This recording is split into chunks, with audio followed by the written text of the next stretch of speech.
दिलचस्प कहना है डॉक्टर हर्षवर्धन का, लेकिन इस बीच सवाल यह भी है कि क्या बीजेपी समर्थन लेने को तैयार होगी, क्या आम आदमी पार्टी समर्थन देने को तैयार होगी।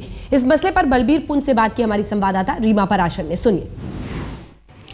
हमारे साथ हैं बीजेपी के नेता बलबीर पुंछ साहब। बलबीर जी, दिल्ली में स्थिति जो बनी हुई है इन चुनावी नतीजों के बाद, आप पार्टी के प्रशांत भूषण की तरफ से एक बात सामने आई है कि अगर बीजेपी लिखित में दे दे कि वो जन लोकपाल को इसी महीने पारित करेगी और पास करेगी जैसा जन लोकपाल वो चाहते हैं, तो आपको समर्थन दिया जा सकता है मुद्दों के आधार पर। एक तो हम उनसे समर्थन मांग ही नहीं रहे, तो इसलिए ये उनकी एक तरफा पहल है।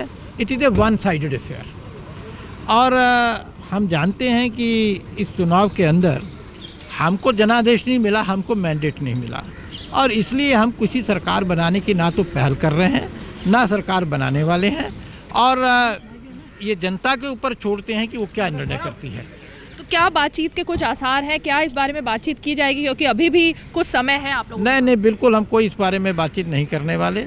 हम सरकार बनाने में, चूँकि हमारे पास जनादेश नहीं है, इसलिए हम सरकार बनाने में हमारी कोई रुचि नहीं है। तो आपको क्या लगता है, अब दिल्ली में चुनावों के लिए ही बीजेपी तैयार है? अब देखिए, हम तो हमेशा चुनाव के लिए तैयार रहते हैं, और आगे आगे देखिए होता है क्या। एक अंतिम सवाल है कि इस बार जो चारों राज्यों के नतीजे आए हैं कांग्रेस के खिलाफ, आपको लगता है कि जितने भी फ्लैगशिप प्रोग्राम्स थे, जितनी भी स्कीम्स थी कांग्रेस की सरकार की, वो सब फेल हुई हैं, चाहे वो फूड सिक्योरिटी बिल लाना रहा हो या कुछ और लोक लुभावन वादे रहे हों?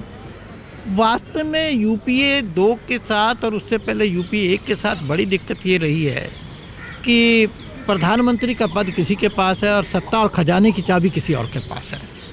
तो योजनाएं कागज़ में अगर बनती रहती हैं और लोगों तक नहीं पहुंचती हैं, तो उसका कोई अर्थ नहीं होता। तो चूँकि एक NAC, national advisory council, Shrimati Sonia Gandhi के पास है, जो इस देश की विधि द्वारा स्थापित जो कैबिनेट है उससे भी ज़्यादा शक्तिशाली है, वो कार्यक्रम बना के दे भेजती है और ये सरकार उसको फॉलो करती है। परंतु सरकार के पास ना तो इच्छा शक्ति है, ना मशीनरी है, और ना ही कोई कन्विक्शन है उन कार्यक्रमों को लागू करने का। और इसलिए इस विडंबना के बीच, इस विरोधाभास के बीच, जनता का विश्वास इस नेतृत्व से समाप्त हो गया है। शुक्रिया। तो ये थे बलबीर पुंछ, जिनका कहना है कि जहां तक आपकी का सवाल है उसको समर्थन देने या लेने का, तो ना तो बीजेपी की तरफ से कोई पहल हो रही है और ना ही उनसे बातचीत के फिलहाल कोई आसार दिखाई दे रहे हैं।